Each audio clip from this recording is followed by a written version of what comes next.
ফের বিস্ফোরক ভরতপুরের তৃণমূল বিধায়ক হুমায়ুন কবির। মুর্শিদাবাদে তৃণমূলের কোন্দল প্রকাশ্যে 21শে জুলাইয়ের প্রস্তুতি সভা থেকে জেলা নেতৃত্বকে সরাসরি হুঁশিয়ারি। গত 4 বছরে অনেক কিছু সহ্য করেছি, যদি মাথা ঠান্ডা না রাখি ভাঙরের মতো ঘটনা ঘটবে, সংযত না হলে পরিণতি খারাপ হবে। দলেরই একাংশকে হুঁশিয়ারি হুমায়ুনের। সরাসরি নিশানা করলেন তৃণমূলের জেলার সভাপতিকে।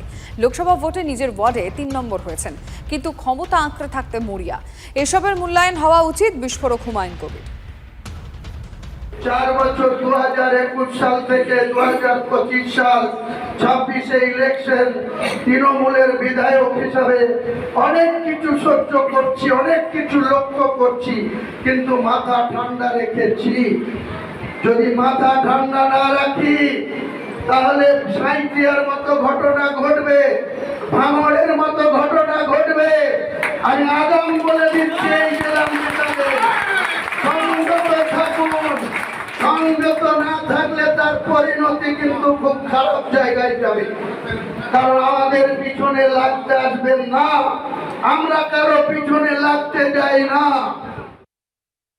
এসবের মূল্যায়ন হওয়া উচিত। নিজে লোকসভাতে সে নিজে জেলার সভাপতির দায়িত্ব থেকে তার নিজের ওয়ার্ডে 3 নম্বর হয়েছে, আবার তারা পুরস্কৃত হচ্ছে, এই তো ব্যাপার।